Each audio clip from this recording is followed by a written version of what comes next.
Bonjour à toutes et à tous et bienvenue dans cette nouvelle vidéo YouTube. Aujourd'hui, je suis aux côtés de Safran Aircraft Engines et vous avez déjà un petit indice avec ce qu'il y a juste derrière moi. Dans cette vidéo, on va parler du programme RISE. Concrètement, quels sont les aspects techniques de ce programme, où ils en sont, comment se sont passés les derniers essais. Je vous laisse découvrir ça dans cette vidéo, profitez bien.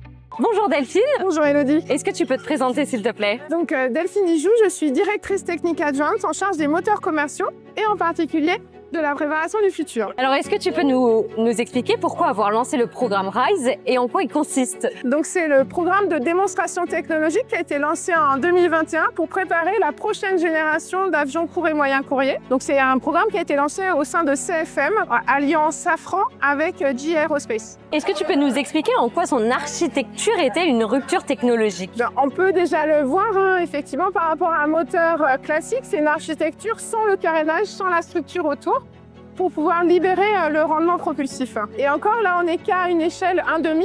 La taille complète du moteur est visible au sol. Et pourquoi avoir fait ce choix d'un moteur non caréné? La tendance des moteurs, c'est d'avoir des moteurs de plus en plus gros. Ça permet de brasser beaucoup d'air le plus lentement possible et d'avoir le meilleur rendement propulsif. Il y a un moment où quand on augmente la taille des moteurs classiques, toute la structure autour, tout le carénage, en fait, va peser beaucoup et donc va faire perdre en performance. Et de même, en fait, la nacelle va avoir beaucoup de frottement d'air dessus et donc elle va générer beaucoup de traînées. Donc en fait, c'est en libérant ce carénage, on va libérer le rendement propulsif pour effectivement gagner beaucoup plus en performance. Est-ce que tu as des chiffres peut-être à donner? L'objectif, c'est gagner 20% par rapport à la génération actuelle. Le moteur LEAP avait déjà gagné 15% par rapport à la génération précédente. Et donc ces 20%, c'est uniquement dû au fait d'avoir retiré la nacelle autour? Non, effectivement, il y a plusieurs axes.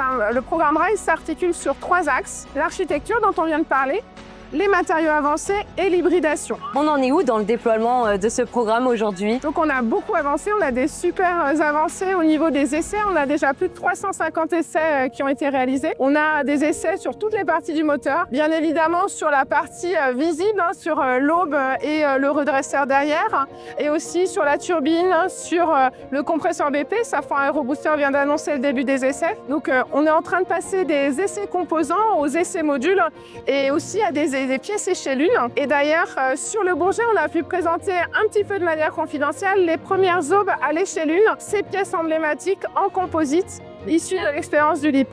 Génial. Et vous avez appris quoi de ces essais? Est-ce qu'à l'issue, pendant certains essais, il y a des choses qui ont été modifiées? Est-ce que tu peux nous donner des exemples? Oui, alors de toute façon, l'objectif justement de faire tous ces essais, c'est d'apprendre le maximum, tester vite pour apprendre vite. Et donc on a ces boucles d'itération pour ramener les apprentissages des essais dans le design du moteur. Donc on peut prendre par exemple les essais en soufflerie. Donc on imagine qu'on prend une maquette un petit peu plus petite de ce moteur et on vient souffler dans des grandes souffleries, en particulier à l'Onera. On a fait plus de 350 heures d'essais pour avoir à la fois des essais d'aérodynamique et d'acoustique. C'est un des enjeux importants. Et donc là, on a eu des super résultats qui nous permettent de corréler les modèles que nous avions fait en amont avec les essais.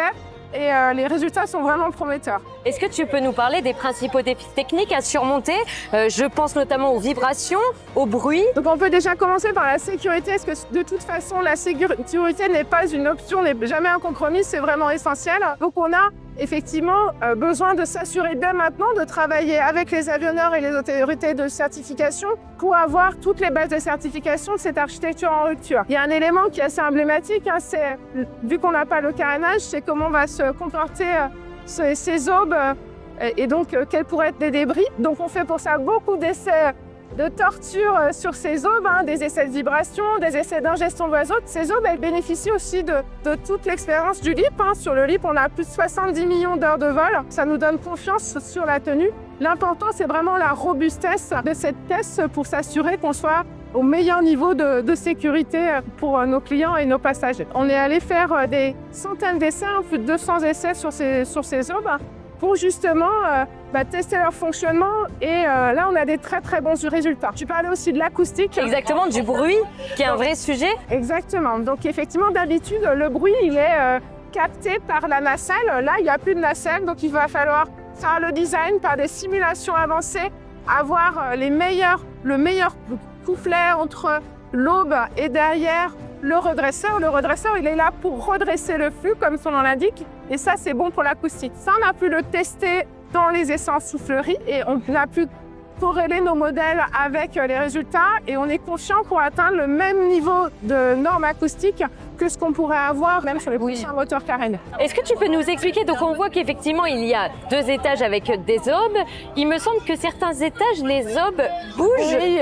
Tu peux nous expliquer un petit peu comment ça s'articule et à quoi ça sert? On le voit sur la maquette, effectivement, ces aubes bougent et en fait, en fonction des phases de vol, on va avoir un calage de l'angle qui va être différent. Par exemple, au décollage, on va chercher à avoir le maximum de puissance. En croisière, on va chercher à faire le moins de traînées possible pour avoir le maximum de performance. Et puis on va jusqu'à l'atterrissage où elles vont se mettre quasiment fermées pour permettre de faire un aérofrein et de faire la fonction qui habituellement est faite sur la nacelle d'inversion de poussée. Pour freiner l'aéronef. Ce mouvement des aubes, ce sera fait de façon automatique dès lors que le pilote va actionner la manette des gaz, je suppose? Oui, donc on a le cerveau du moteur, le calculateur qui va calculer en fonction des phases de vol comment va se faire ce calage de pas. À l'intérieur, comment ça se passe avec des termes un petit peu techniques au moteur? On a beaucoup parlé de la partie visible de l'iceberg, mais bien évidemment, associé à cette partie non carénée, on a un flux primaire qui est plus classique. On a un compresseur BP, un compresseur basse pression, puis un compresseur haute pression qui prépare l'air, qui comprime l'air avant l'entrée en chambre de combustion. On vient injecter le carburant et le brûler, puis derrière détendre l'air par la turbine haute pression et la turbine basse pression. La turbine basse pression venant entraîner ce grand open fan avec entre les deux une boîte de réduction. La turbine tourne vite, le fan tourne lentement et comme ça on vient optimiser l'utilisation de chaque composant du moteur. Finalement, ça c'est une structure qu'on retrouve également au niveau du LIP, du CFM 56. On a une structure d'ensemble des différents composants qui est proche. On a sur le LIP un fan, des compresseurs, une chambre et puis des turbines. C'est plutôt effectivement la partie très amont avec le réducteur qui nous différencie de cette architecture. En fait, si on rajoutait un grand carter autour du moteur, on serait très proche d'un turboréacteur classique. Quelle est la place de l'hybridation électrique dans le programme? L'hybridation, c'est un sujet qu'on travaille depuis longtemps au sein de Safran. On a la chance d'avoir Safran Electric Holland Power et vous pouvez voir un tout petit peu plus loin, il y a pas mal de matériel de Safran Electric Holland Power. Et donc, on a commencé de la même manière que sur le reste de Rise par une approche très itérative. On a commencé sur des petits moteurs et après on est passé sur la plateforme Silvercrest où l'année dernière on a fait plus de 300 heures d'essai. On est venu prélever ou injecter de la puissance sur l'arbre haute pression pour voir comment le moteur se comportait, comment l'opérabilité du moteur se comportait et comment on pouvait réguler le moteur. Ça c'est ce qu'on a déjà fait. Et on va faire l'année prochaine le même essai, mais cette fois on vient mettre une machine électrique sur l'arbre haute pression et la même chose sur la basse pression. Et on va venir jouer sur les prélèvements et les injections en fonction des phases. Et tout ça, qui est fait sur une plateforme RT, ça sert complètement le programme RISE en prenant en compte toutes les problématiques d'intégration spécifiques à RISE. La particularité de ce moteur, il me semble, si je ne me trompe pas, c'est qu'il est compatible 100% avec du SAF. Alors peut-être rappeler ce qu'est le SAF et comment c'est rendu possible. Donc le SAF, c'est des carburants d'aviation durables. L'objectif, ça va être de réduire l'empreinte CO2 de l'aéronautique. Effectivement, nos produits actuels, tels que le LIP, ils sont certifiés pour fonctionner avec déjà 50% de SAF. Ils ont même volé déjà sur LIP, sur des démonstrateurs chez Airbus et chez Boeing, avec 100% de SAF, ça s'est très bien passé. Donc sur le RISE, la conception sera compatible des SAF et si on vient combiner les SAF avec le gain de ce rendement propulsif, on atteint 80% de réduction des émissions de CO2. Donc ça approche vraiment de l'objectif de décarbonation. L'enjeu pour nous sur le SAF, finalement, c'est pas vraiment la conception du moteur, c'est plus la filière de production, de distribution. Et là, il y a qui est aussi à décarboner. Et aussi qui a développé pour rendre possible les SAF à une échéance de 2035. Est-ce que tu peux nous parler un petit peu de la collaboration avec Airbus, avec le constructeur sur lequel en fait ce moteur va être? Donc effectivement, on disait, le moteur il va faire 4 mètres de diamètre, c'est le double du LIP. Et donc l'effet d'installation sur l'avion va être clé. Et donc, on a commencé à travailler dès 2022 avec Airbus. On a un accord de coopération avec eux, à la fois pour les essais, par exemple en soufflerie, sur des études produits, et aussi le programme de démonstration sur A380 pour apprendre ensemble et optimiser l'intégration de ce moteur sur l'avion. Clairement, on peut avoir le meilleur moteur isolé, mais en fait, ce qu'on vise, c'est vraiment avoir le meilleur moteur installé. Quand est-ce qu'est prévue l'industrialisation de ce moteur? En termes de lancement-développement, la réponse, elle n'est pas dans nos mains, c'est les avionneurs qui vont décider quand est-ce qu'ils vont lancer un programme. On imagine à la fin de la décennie, et c'est pour ça qu'on s'y prépare avec des démonstrations sol et vol qu'on vise pour cet horizon-là. Par contre, ce qu'on imagine, c'est qu'on voit plutôt une entrée en service après 2035 pour ce genre de produit, pour le remplaçant de l'A320 ou du Boeing 737. Et concrètement, pour faire la différence auprès des compagnies aériennes et des passagers, quels sont vos arguments? Si on faisait une évolution d'un moteur caréné du LEAP,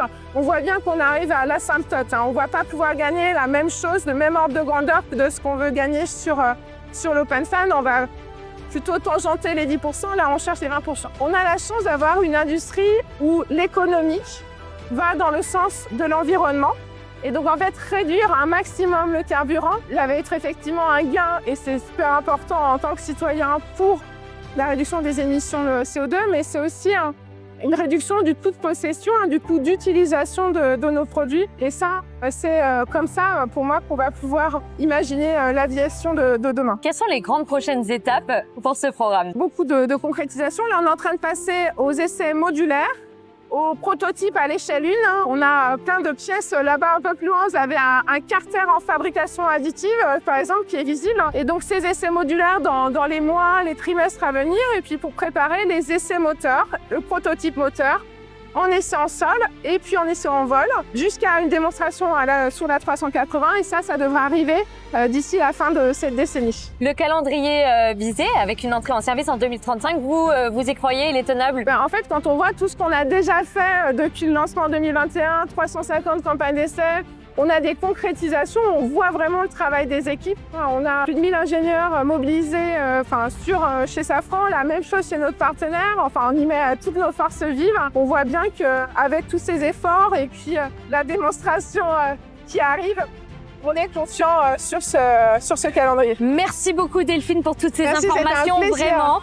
Merci de nous avoir consacré de ce temps. En tout cas, c'était vraiment passionnant. Merci à vous et j'espère que nous allons bientôt voir d'autres concrétisations sur ce moteur et que des jeunes, par exemple, vont être aussi mobilisés et intéressés pour rejoindre l'industrie et participer au challenge de la décarbonation. Effectivement, c'est l'avenir. Il va y avoir besoin de personnes qui vont participer à l'industrialisation, à la production de ces moteurs et puis bien plus loin, à la maintenance également. On compte sur vous.